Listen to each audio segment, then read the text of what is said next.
ស្ដីបងប្អូនអរគ្នាថ្ងៃហ្នឹងខ្ញុំមកបង្ហាញប្រភេទកៅស៊ូដែលបងប្អូនគាត់ចូលចិត្តលេងប្រភេទក្រាស់ហើយប្រភេទកៅស៊ូធំដាក់ដងហូតផងដែរហើយប្រភេទកៅស៊ូទាំងអស់នេះគឺកាត់ចងខាងខ្ញុំផ្ទាល់បងប្អូនមើលកៅស៊ូដែលកាត់ចងខាងខ្ញុំផ្ទាល់គឺខុសគ្នានឹងកាត់ចងពីចិនមកព្រោះប្រភេទកៅស៊ូគឺយើងចងទាំងការកាត់ទាំងការចងអីគឺស្អាតដែរហើយបុគ្គលិកខាងខ្ញុំគឺកាត់ចងរាប់ឆ្នាំហើយបងប្អូនមើលមិនថាកៅស៊ូស្ដើងកៅស៊ូក្រាស់ទេគឺចាប់មកគឺកតុយឲ្យសតបាយហ្នឹងគេស្មើគ្នាស្អាតហ្មងគឺយើងអត់ដូចកាត់ចងពីចិនមកពីច្រើនគឺសកតុយច្រើនណាស់ដល់ពេលចឹងគឺស៊ីប្របាញ់កៅស៊ូហើយបើខាងនេះវិញគឺស្អាតណាស់កវាគឺយើងអត់ឲ្យហើមដែរគឺមកតឹងស្អាតកៅស៊ូកាន់តែក្រាស់គឺពាត់កាន់តែច្រើនពីយ៉ាងតិចក៏ចងពាត់ចាប់ពី4 5ពាត់ឡើងដែរខាងខ្ញុំណាហើយកវាស្មើគ្នាទាំងអស់ប្របាយហ្នឹងស្មើគ្នាទាំងអស់និយាយទៅប្រភេទកាត់ចងខាងខ្ញុំបងប្អូនតែគាត់ធ្លាប់កំងខាងខ្ញុំហ្នឹងគឺដឹងហើយបើខុសក្រៅពីខ្ញុំគឺគាត់ថាគាត់ចេះប្រើទេគឺអត់ស្អាតអត់មាំអានេះកម្រាស់វាម្លេមាសបោះព្រីសាយកៅស៊ូនេះសម្រាប់ដាក់ដងខ្លីធម្មតា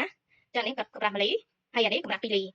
ពីច្រើនពូអ៊ំគាត់ចូលចិត្តលេងកម្រាស់2លីហើយកម្រាស់2លីនេះខ្ញុំដាក់ស្បែកធំទៀតស្បែកធំនេះគាត់ចង់លេងគាត់ភ្លីគាត់អីក៏បានដែរស្បែកធំហើយស្បែកល្អពេលស្បែកល្អ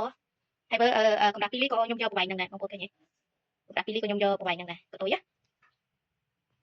ហ្នឹងហើយអានេះប្រភេទកៅស៊ូធំសម្រាប់ដាក់ដងវែងដងហូតខ្ញុំកាត់ចងខាងខ្ញុំដែរមានកម្រាស់ 0.6 ក្រាមកៅស៊ូធំនេះអានេះ 0.6 ក្រាមខ្ញុំមាន2ពណ៌ហើយនឹងកម្រាស់ម្លីព្រីសាយនេះម្លីមាស